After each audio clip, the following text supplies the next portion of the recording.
A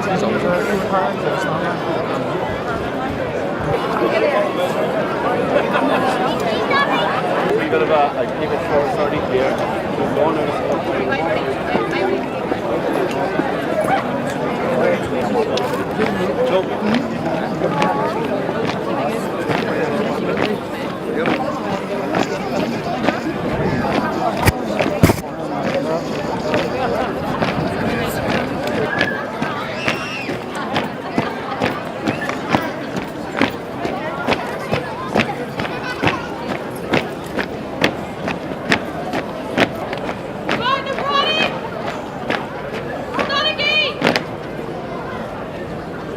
It's more an honour due Lorch and Shaw and you.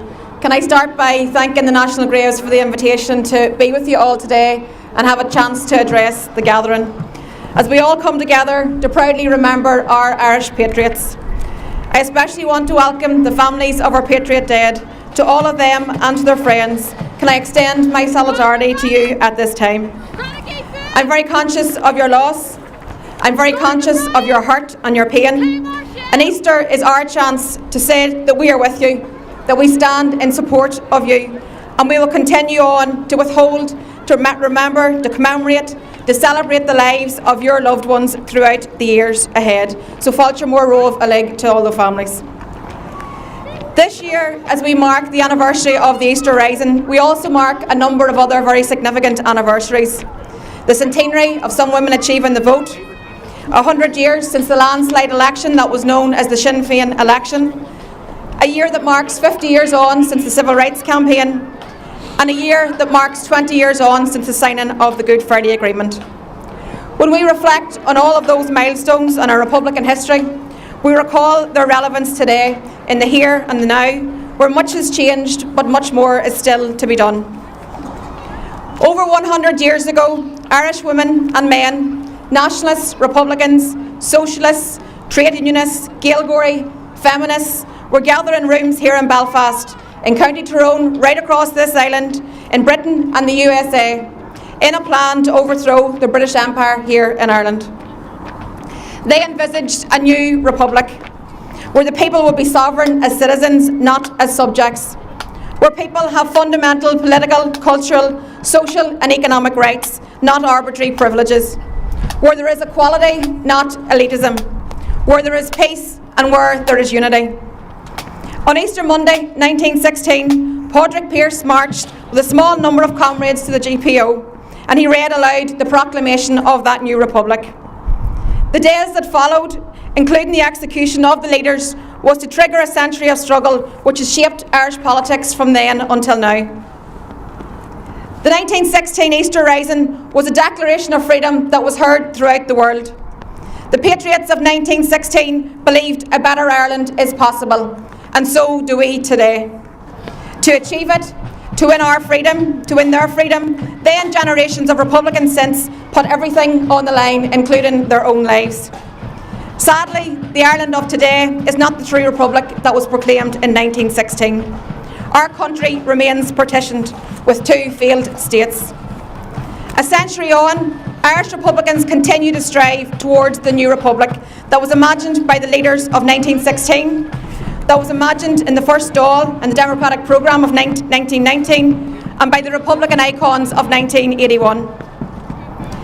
Belfast has a long and proud tradition of republicanism, as far back as the United Irish Men and Women, and every phase of our long struggle since. Throughout the 30 years of the recent conflict, many brave Republicans died for our freedom. These were difficult times to be a Republican. Different times and circumstances require different political strategies, but our primary goal and our commitment to Irish freedom remains steadfast.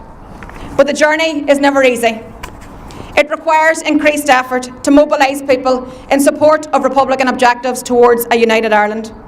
It's our job to change the political and constitutional conditions and transform and unite this Ireland and its people. And I want to talk a bit about how we're going to do that. But can I just take the opportunity when we're all gathered here today to mention our comrades in Palestine.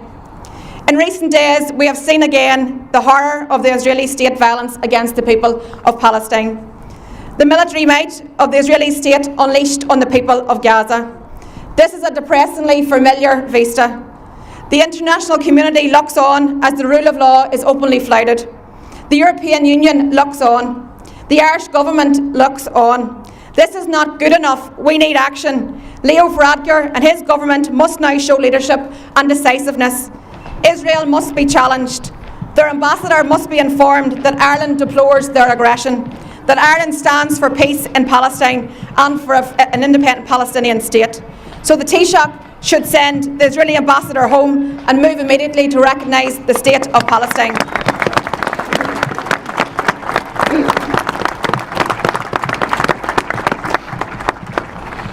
The ending of partition and shaping a new and agreed Ireland between orange and green remains the only political solution for everyone on this island. Over the past 2 decades, Ireland has been transformed as a result of the peace process, and the Good Friday Agreement has been its cornerstone.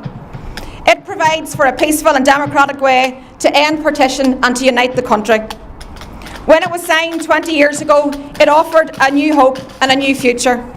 It recognised that the constitutional and political conditions of the North had to fundamentally change.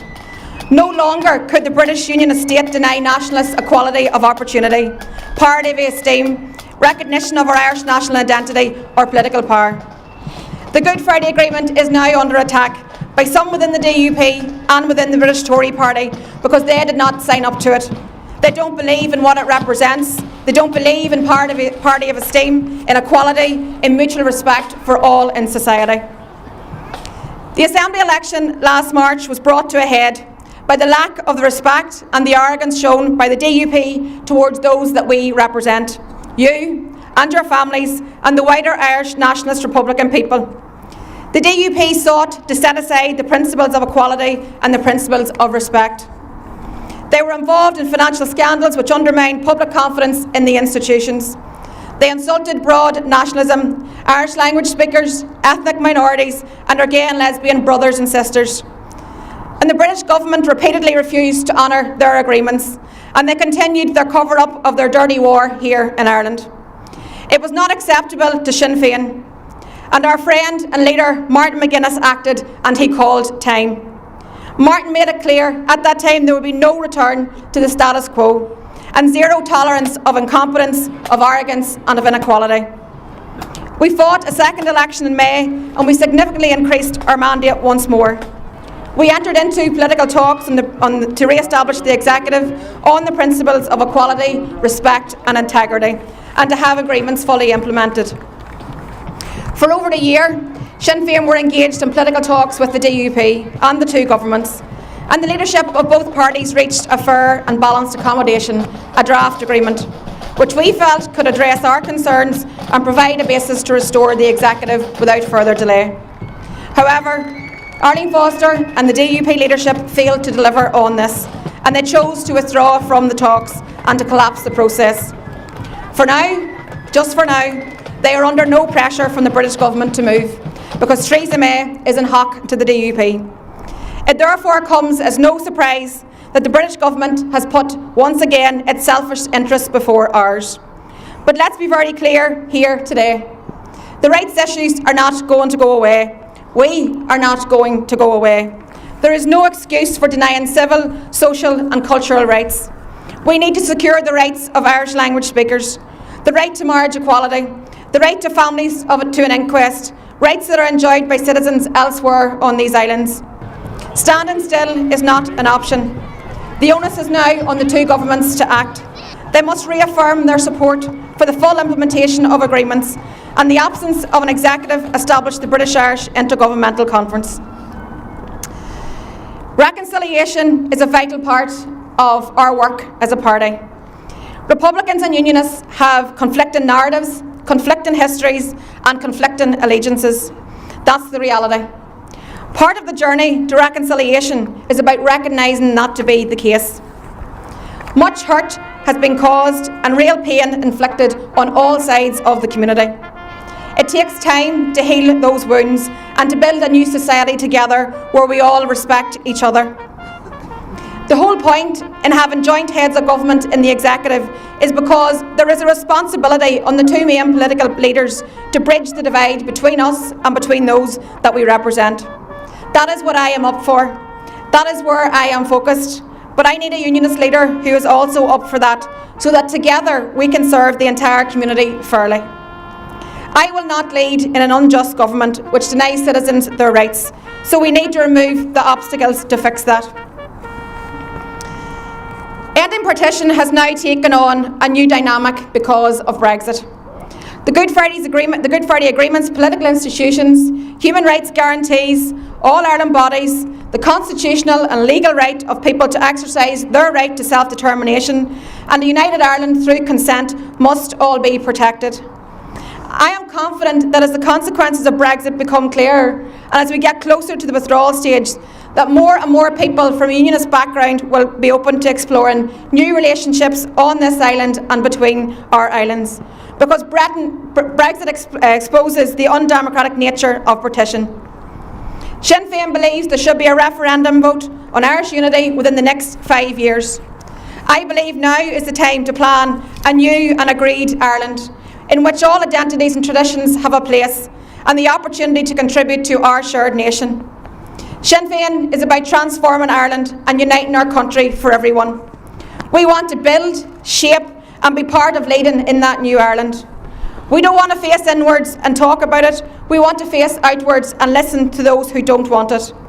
It's our task to persuade those people why it's in their best economic and political interests to share power not only at Stormont but on an all-island basis.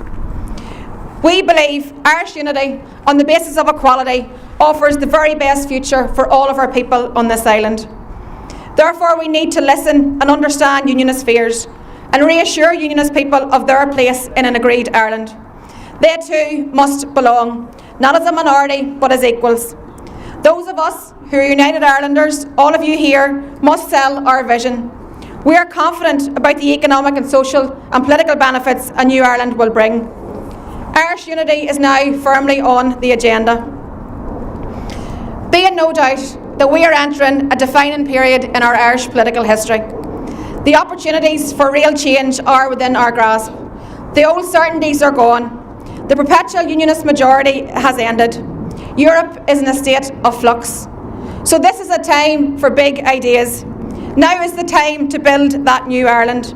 Now is the time to deliver a real republic.